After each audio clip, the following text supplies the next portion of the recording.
नमस्कार, मैं आपकी एजुकेटर सीमा गोस्वामी। बच्चों में आज आपको पढ़ा रही हूँ भारतीय अर्थव्यवस्था का विकास। तो उसमें एक टॉपिक आता है ब्रिटिश काल में कृषि।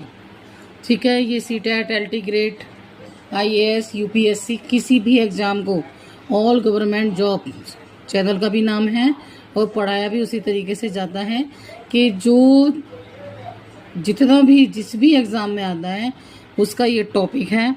तो ब्रिटिश काल में कृषि, बस आप ये से देखो कि पूर्व ब्रिटिश काल में कृषि। देखो बच्चों, 17वीं शताब्दी में भारत आए फ्रांसीसी यात्री बर्नियर ने तत्कालीन बंगाल का इस प्रकार वर्णन किया है। 17वीं शताब्दी में आया था ये और इसका नाम था बर्नियर। जब ये यहाँ पर आया तो इसने बंगाल का जो वर्णन किया है उसको जान लेते हैं और यहाँ से क्वेश्चन भर भर के आते हैं बच्चों इस वाले टॉपिक से। अपने 2 बार के भ्रमण के दौरान बंगाल के विषय में संग्रहित जानकारी के आधार पर मैं कह सकता हूं कि यह क्षेत्र मिस्र देश से कहीं अधिक समृद्ध है। अब हमने इतना पढ़ा तो इसको हम देख लेते हैं कब आया था ये। 17वीं शताब्दी में आया था। तो क्वेश्चन ये आ सकता है बर्नियर कौन सी शताब्दी में, जब भारत आया था भ्रमण करने के लिए तो कौन सी शताब्दी में आया था? 17वीं शताब्दी में। और वो कहाँ पर आया था और उसने किसके बारे में वर्णन किया है? तो भारत आया था और बंगाल के बारे में उसने वर्णन किया है। और अपने 2 बार आया वो भारत, फ्रांसीसी यात्री बर्नियर, तो उसने बंगाल के बारे में क्या कहा है? उसने कहा है कि ये मिस्र देश से कहीं अधिक समृद्ध है। अब इसका उल्टा कर दूं, आपको क्वेश्चन ये भी पूछा जा सकता है ये किसने कहा है कि मिस्र देश से कहीं अधिक समृद्ध बंगाल है? तो ये बर्नियर ने कहा है।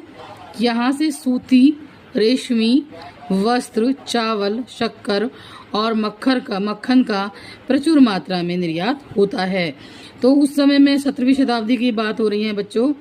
तो वहाँ पर क्या क्या होता था? सूती वस्त्र आपने पढ़ा होगा 6 to 8 तक जब हम पढ़ रहे हैं तो सारा चाहे वो बंगाल हो पूरे भारत के बारे में बताया जाता है। कहाँ पर सूती होता था, कहाँ पर रेशमी। आज भी आपको पता होगा रेशमी जो कीड़ों से बनाया जाता है, रेशम का धागा पश्चिम बंगाल में या बंगाल में, पहले पूरा पश्चिम बंगाल था जो अभी कट के अलग अलग क्षेत्र हो गए कि एक देश पश्चिम बंगाल बन गया है।